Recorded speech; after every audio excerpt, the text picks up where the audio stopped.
Yo everyone, and welcome back to my channel. So today I'm going to be doing my September 2019 beauty favorites.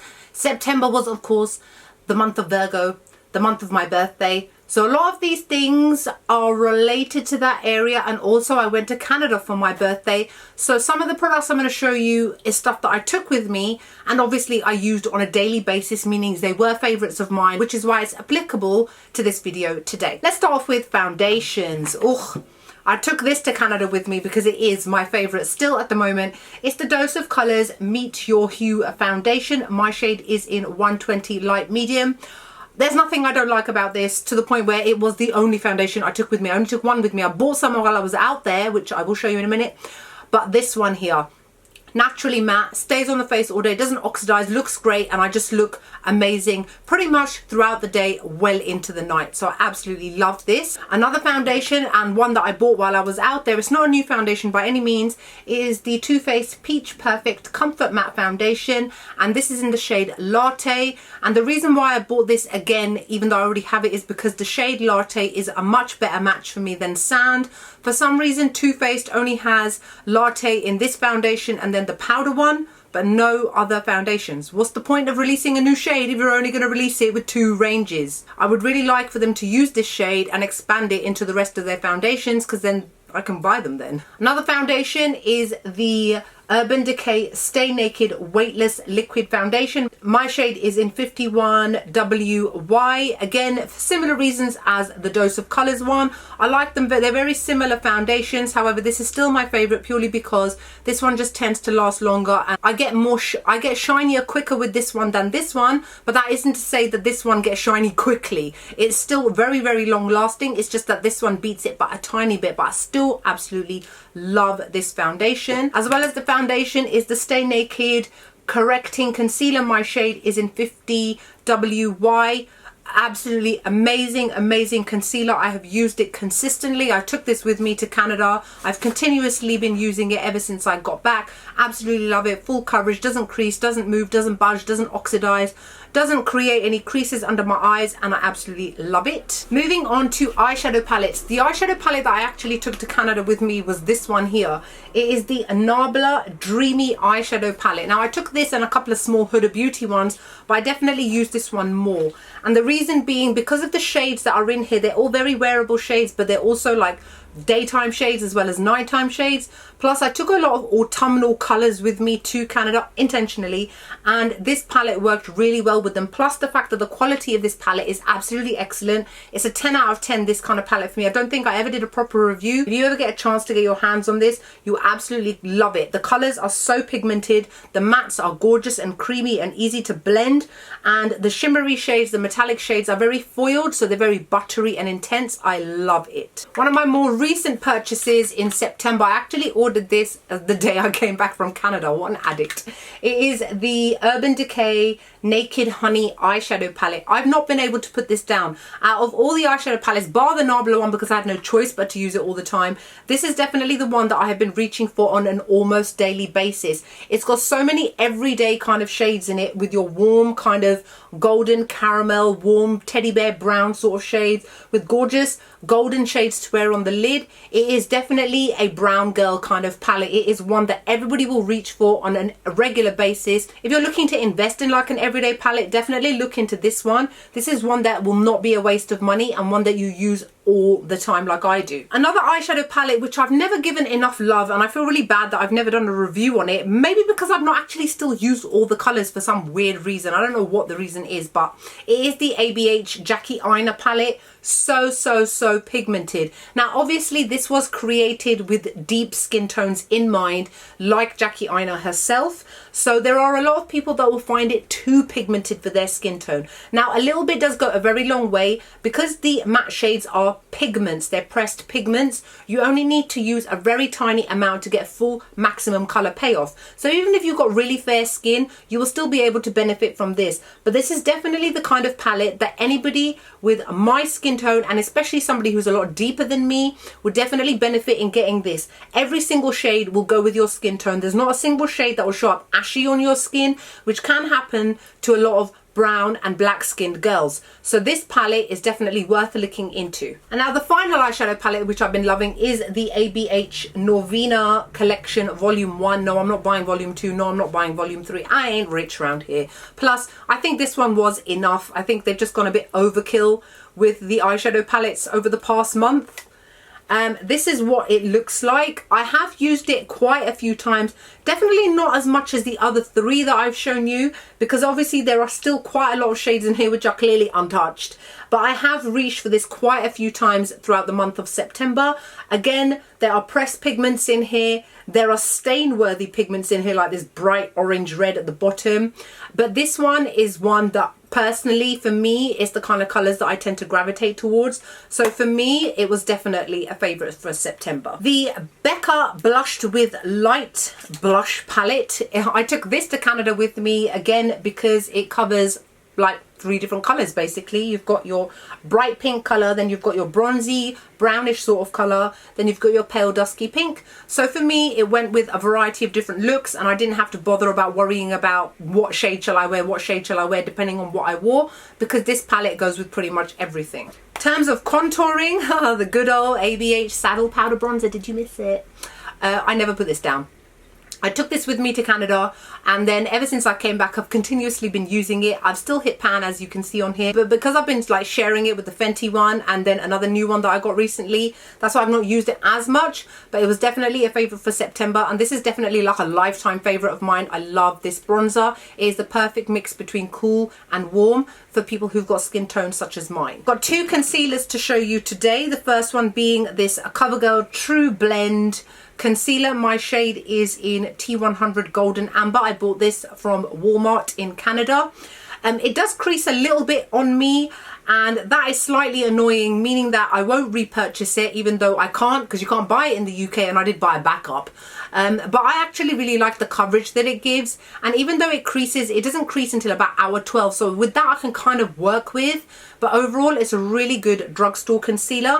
And then this concealer here, the Uoma Beauty one, it is the Uoma Stay Woke concealer. My shade is in Honey Honey T3. It's actually what I'm wearing under my eyes today. This is now a holy grail concealer of mine. It's absolutely excellent. Full coverage, doesn't crease, doesn't move. Very similar to the Urban Decay one in the way that it performs, I mean, and I absolutely love it. It's amazing. 2 lipsticks to show you guys. I've only got 2 to show you because I use so many different ones every day, so I haven't actually got proper favourites just yet. It's these 2 from Maybelline. It is the Superstay Matte Inks, and yes, one of you was right, you can buy these in the UK, but at the time you couldn't buy them in the UK when I bought them in Canada, so it's more of a recent thing in the UK for me, but I got them cheaper. That's how I like to think of it. I love these 2 shades. It's 115 Founder and this is 120 Artist. Very similar colours, but these are definitely the kind of colours that look amazing on brown and deep skin tones. Like, they're the kind of shades that flatter us a lot, and I love the way that these perform. I've got a full review video on these lipsticks, so feel free to check it out. The Maybelline Total Temptation Brow Definer. I've actually got 3 of these for some reason on the go at the same time as well. I don't know, I think I couldn't find one, so I opened another one and the same thing happened again. First world problems, man. I love this. It performs exactly like the ABH brow definer that they've got, but this costs so much less. My shade is in deep brown, if I didn't say that already. I use this pretty much every day. I'm not using it today, but I use it pretty much every single day. It is the perfect pencil brow definer, and it doesn't come out too dark on the eyes, so it's very difficult to go overboard to create that really obvious Sharpie looking brow. And then it's got a spoolie brush on the end where you just comb it out. Absolutely love this. The Anastasia Beverly Hills liquid eyeliner has definitely been a favorite of mine, and I've not put it down since I bought it in September.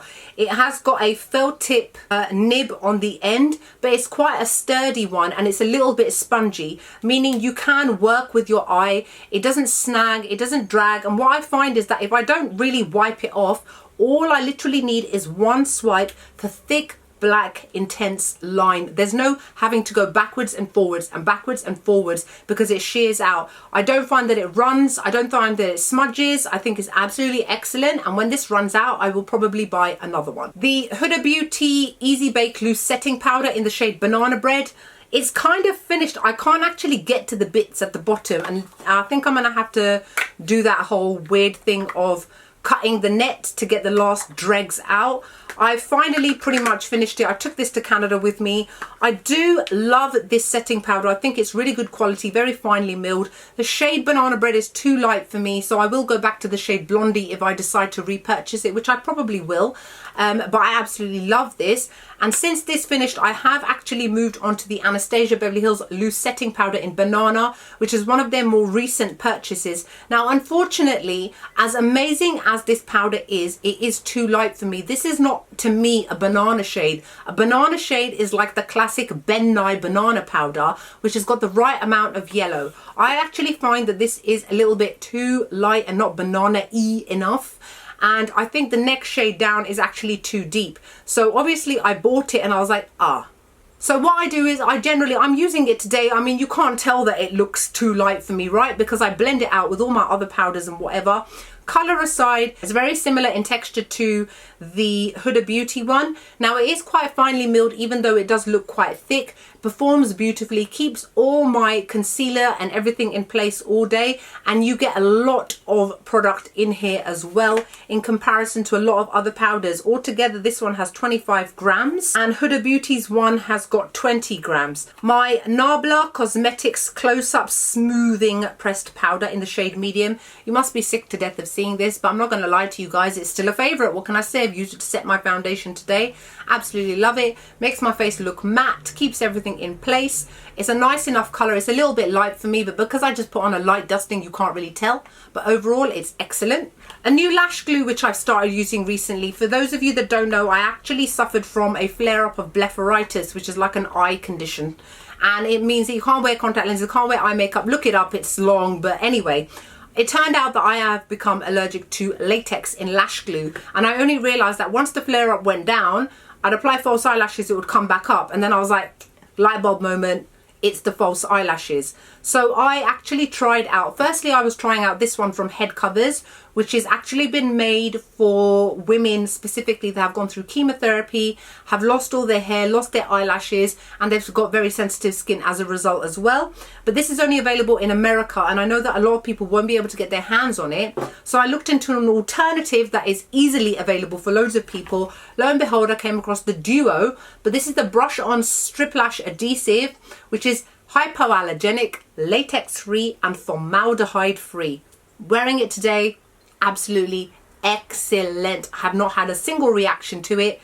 Clearly it's the latex that does it to me. I would actually suggest even those of you that are not allergic to latex, still look into latex free lashes, because what I've noticed is I can easily pull off my eyelashes and my normal eyelashes are perfectly fine. How many of you have lost half your eyelashes because you pull off your lashes, you don't take it off the way you're supposed to with micellar water and it takes so long. You know, those of us when we want to go to bed, you just want to pull them off and go to bed, right? So this one, I can pull it off. My eyelashes are all still there. It's the latex that pulls off your eyelashes because it's so sticky.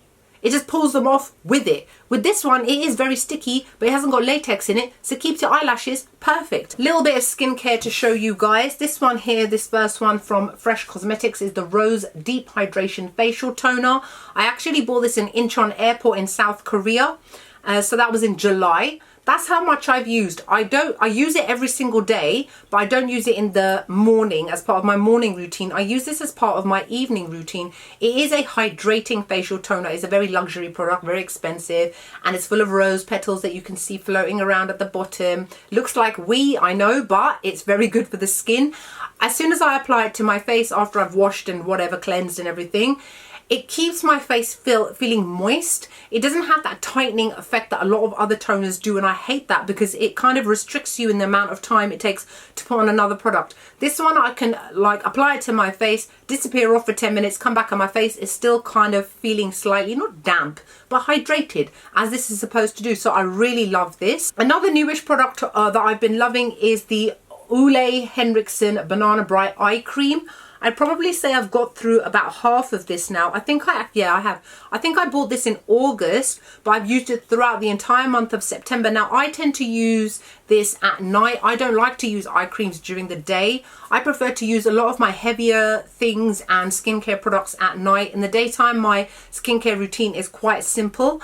And what I do is I use the caffeine solution from The Ordinary under my eyes. I let it dry, and then I tap this around the entire eye to moisturize, hydrate, and this has also got vitamin C for brightening, so I use them in conjunction with each other. My eyes absolutely love this. Everything is moist, everything feels lovely, it feels smooth. I wake up in the morning and my eyes look great. So let's move on to some regrets. I've got just a few to show you guys today. Two foundations, the Charlotte Tilbury Airbrush Flawless Foundation in the shade 7 Warm, and the Uoma Beauty Say What foundation in the shade Honey T2W. Both turn greasy on me. Actually, I forgot, here's another one. The MAC Cosmetics Studio Fix Soft Matte Foundation Stick in NC40. They all perform similarly well, naturally matte, airbrushed, but I look greasy after a couple of hours, which is not acceptable considering how expensive all of these are. They are all in the late 20s, early 30s in terms of pounds. Too much money, and they don't perform as amazingly as, for example, the other ones that I have shown you. I've done reviews on all of these, so hopefully you would have seen the reasoning and all that kind of stuff by now. Last thing I'm going to show you, something I was quite disappointed with actually, is the Anastasia Beverly Hills primer. I actually got this free when I bought the Norvina eyeshadow palette. Was very excited for its Anastasia Beverly Hills. Wow. I even on Snapchat and Instagram raved about it, saying how great it was because it whitens the eyelid so that it leaves it completely blank, meaning any product can apply over it. Also, it's not sticky either, so you don't get any snagging, etc. Then I wore it for over 12 hours and it creased. I wore this on the aeroplane on the way back from Toronto to London. All my makeup was still in place. I'd fallen asleep, my eyelashes were still there, my ABH liquid liner was still there. This had creased everywhere. This cannot hold up for more than 12 hours. The Urban Decay Primer Potion can, the P. Louise one can. This one is not that long lasting and it's not that good. I think they need to reformulate this to make it work a lot better. Considering how much money they invest in all these formulas and research and development and the million eyeshadow palettes that have come out over the past couple of weeks, you would think that the one thing that you do need to use with all of them would be the best ever, and it's really not. It's actually not good at all. It will crease after a couple of hours, and if it's hot where you are, it will crease even sooner, because I found that when I was in an environment where it was quite humid, this just did not hold up. So sorry, Anastasia. Anyway, so that's it for my September 2019 favourites. I hope you guys are wonderful and great. On my lips, I'm wearing Too Faced Gingerbread Man liquid lipstick. And that's it. I will see you all in the next video. Bye.